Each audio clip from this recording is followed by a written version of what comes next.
Assalamualaikum warahmatullahi wabarakatuh.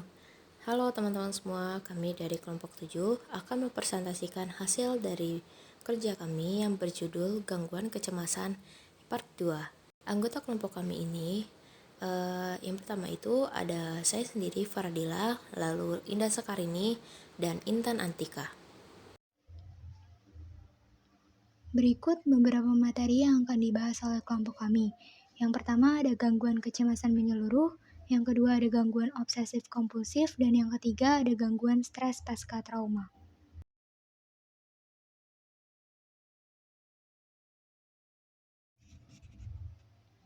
Gangguan kecemasan menyeluruh atau generalized anxiety disorders adalah gangguan mental yang menyebabkan rasa cemas akan hal-hal kecil, mengkhawatirkan banyak hal yang tidak dapat dikontrol, kesulitan berkonsentrasi, mudah lelah, ketidaksabaran, mudah tersinggung, dan ketegangan otot yang sangat parah. GAD umumnya dimulai pada pertengahan masa remaja. Kriteria DSM-nya yang pertama itu kecemasan dan kekhawatiran yang berlebihan. Yang kedua, kekhawatiran yang sulit dikendalikan. Dan yang ketiga, pengidap mengalami 3 atau lebih hal-hal berikut, seperti ketidaksabaran, mudah lelah, sulit berkonsentrasi, mudah tersinggung, ketegangan otot, gangguan tidur, gangguan pernafasan, jantung berdebar tanpa alasan yang jelas, berkeringat dingin, dan gangguan pencernaan. Penyebab GAD diantaranya, yang pertama itu, menurut pandangan psikoanalisis, GAD disebabkan karena adanya konflik yang tidak disadari antara ego dan impuls-impuls id. Ketidakmampuan seseorang mengendalikan dorongan yang dapat mengancam ego. Kecemasan yang dialami tidak dialihkan ke objek atau situasi tertentu, sehingga selalu merasa cemas. Yang kedua itu, menurut pandangan kognitif behavioral, GAD disebabkan oleh proses berpikir yang menyimpang. Contohnya, menyeberang jalan dianggap hal yang mengancam dan kognisi mereka terfokus pada antisipasi berbagai bencana pada masa mendatang, atau biasa disebut dengan trauma atau fobia. Yang ketiga, menurut perspektif biologis, GAD sering ditemukan pada orang-orang yang memiliki hubungan keluarga dengan penderita gangguan ini. Namun, tingkat komponen genetik ini tampaknya rendah. Selanjutnya ada terapi GAD. Yang pertama itu dengan pendekatan psikoanalisis. Penanganannya hampir sama dengan fobia. Fokus pada konflik interpersonal dalam kehidupan masa lalu dan masa kini. Yang kedua, menurut pendekatan behavioral.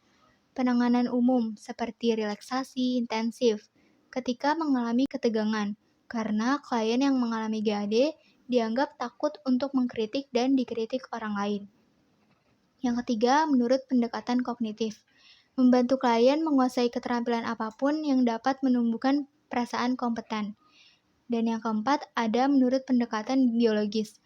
Dalam penanganan GAD, yang paling banyak digunakan yaitu melalui obat-obatan anti cemas, seperti ansiolitik, obat Valium, dan Xanax, serta buspirone. Obat-obatan tersebut memiliki efek samping, mulai dari mengantuk, kehilangan memori, dan depresi, hingga ketergantungan fisik serta kerusakan organ-organ tubuh. OCD atau gejala obsesif kompulsif, yaitu merupakan suatu gangguan kecemasan di mana pikiran dipenuhi dengan pemikiran yang menetap dan tidak dapat dikendalikan dan individu dipaksa untuk terus-menerus mengulang tindakan tertentu. Tentu saja hal ini menyebabkan distres yang signifikan dan mengganggu keberfungsian. Obsesif kompulsif bisa dialami siapa saja tanpa memandang status, jenis kelamin, usia, dan golongan ekonomi. Selanjutnya juga dijelaskan bahwa ada beberapa contoh-contoh obsesi yang bisa dialami oleh pengidap OCD, yaitu yang pertama, takut kotor. Misalnya, anti menyentuh barang yang sudah disentuh orang lain atau enggan bersalaman. Yang kedua, sangat memerhatikan keteraturan dan tata letak yang simetris. Misalnya, menyusun pakaian berdasarkan gradasi warnanya. Yang ketiga, perasaan ketakutan yang berlebihan sehingga pengidap bisa berulang kali memastikan bahwa pintu rumah sudah dikunci. Yang keempat, munculnya pikiran yang tidak diinginkan, biasanya berkaitan dengan sikap agresif, seksualitas, keyakinan, dan agama. Misalnya, pengidap bisa tiba-tiba mengeluarkan sumpah serapah tanpa alasan yang jelas. Selanjutnya ada tipe dan faktor penyebab OCD. Tipe-tipe OCD yang pertama ada the checkers, yaitu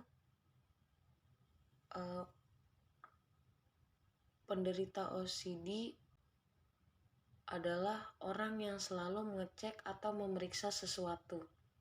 Mereka terobsesi untuk selalu memeriksa hal yang mereka lakukan. Misalnya, saat ia menutup pintu, ia akan melakukan hal yang sama berulang kali untuk memastikan bahwa ia sudah menutup pintu. Yang kedua ada washers and cleaners, yaitu para pengidap OCD yang terobsesi dengan kebersihan. Mereka memiliki ketakutan dengan sesuatu yang kotor dan tidak mau terkontaminasi dengan kuman. Para pengidap OCD dengan tipe washers and cleaners ini selalu memperhatikan kebersihan secara berlebihan dan merasa sekitar mereka selalu kotor dan jarang mau menyentuh orang lain karena berpikir orang lain mengandung banyak kuman. Yang ketiga ada orderers. Tipe orderers ini yaitu adalah orang yang fokus dengan sesuatu agar tepat tempatnya. Pengidap OCD tipe orderers ini akan sangat tertekan bila melihat atau berada di sekitar benda-benda yang tidak rapi atau tidak sesuai dengan warnanya. Beberapa contoh pengidap OCD tipe ini adalah seringkali merasa mual atau marah ketika sedang memakan sayur yang tercampur. Ia secara tidak langsung akan langsung memisahkan wortel dengan wortel, nasi dengan nasi, dan lauk lainnya dengan lauk berjenis sama. Yang keempat ada obsesionalis. Pengidap OCD tipe obsesionalis memiliki pemikiran obsesif dan intrusif yang membuat dirinya melakukan hal harus tepat, sesuai, dan sempurna. Contoh orang yang mengidap penyakit ini mungkin mempercayai hal-hal seperti tidak akan duduk di kursi berwarna merah karena mitos tertentu, atau harus selalu memakai pakaian berwarna putih karena ia tidak bisa melihat dirinya memakai pakaian berwarna lain. Beberapa orang yang mengidap tipe ini selalu memperhatikan detail setiap hal yang ia lakukan. Misalnya, harus masuk rumah menggunakan kaki kanan, mencuci rambutnya sebanyak 7 kali untuk memastikan rambutnya sudah bersih. Yang kelima ada hoarders. Tipe hoarders merupakan orang-orang yang suka mengumpulkan barang-barang yang tidak penting dan tidak berharga. Faktor penyebab terjadinya OCD yaitu yang pertama ada lingkungan. Hal yang paling mempengaruhi yaitu adalah lingkungan hidup yang tidak mendukung perkembangan psikis pengidap sewaktu kecil, yaitu ketika anak sering direndahkan atau diejek-ejek karena ketidaksempurnaannya. Hal tersebut dapat menimbulkan perasaan timbal balik ingin melakukan hal yang sempurna. Dan selanjutnya yang kedua ada keturunan.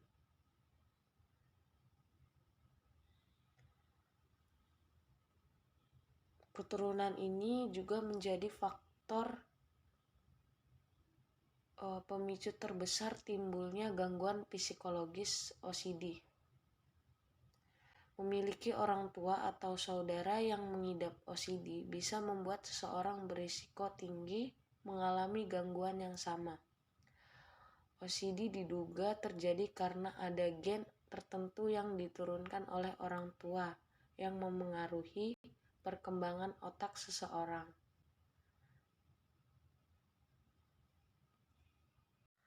Selanjutnya juga ada faktor kepribadian yang mungkin juga berpengaruh terhadap timbulnya obsesif kompulsif, yaitu kepribadian yang dimiliki seseorang, orang yang rapi, teliti, perfeksionis, serta memiliki disiplin tinggi, beresiko lebih besar mengalami OCD.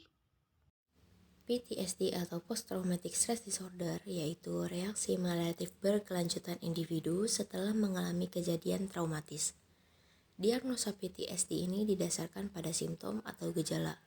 Contohnya kayak penghindaran, mood yang berubah-ubah, sulit tidur, dan ingatan yang berulang-ulang. Begitu PTSD berkembang, gejalanya ini relatif kronis. Adapun sebuah penelitian yang dilakukan oleh Prekonik pada tahun 2005 terhadap orang yang didiagnosa dengan PTSD, sekitar setengahnya itu terus mengalami gejala yang dapat diagnosa pada saat diwawancarai. Lalu, ada teori yang dikemukakan oleh Bernard pada tahun 2007, yaitu pikiran untuk bunuh diri adalah hal yang umum di antara orang-orang dengan PTSD. Lalu, sebuah penelitian selanjutnya terhadap 15.288 veteran tentara yang diikuti selama 30 tahun setelah dinas militer awal mereka. PTSD ini dikaitkan dengan resiko kematian dini yang lebih besar akibat penyakit medis, kecelakaan, dan bunuh diri. 4 gejala seseorang yang memiliki PTSD.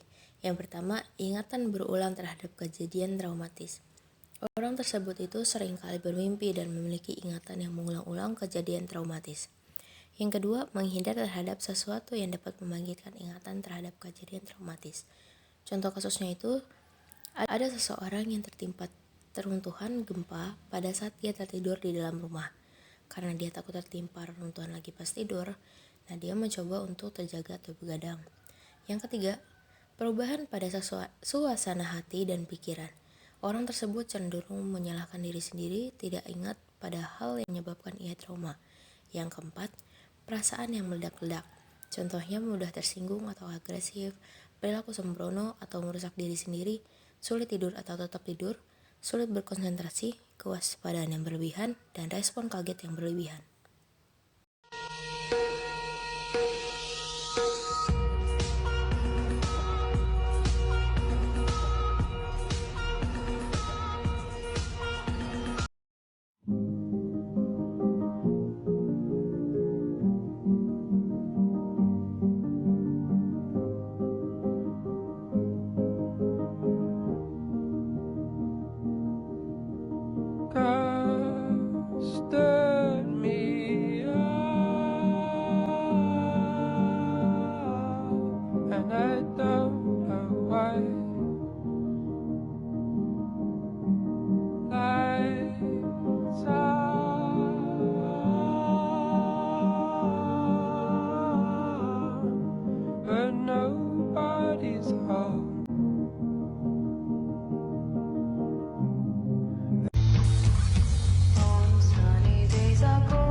Sekian presentasi dari kelompok 7, kurang lebihnya kami mohon maaf.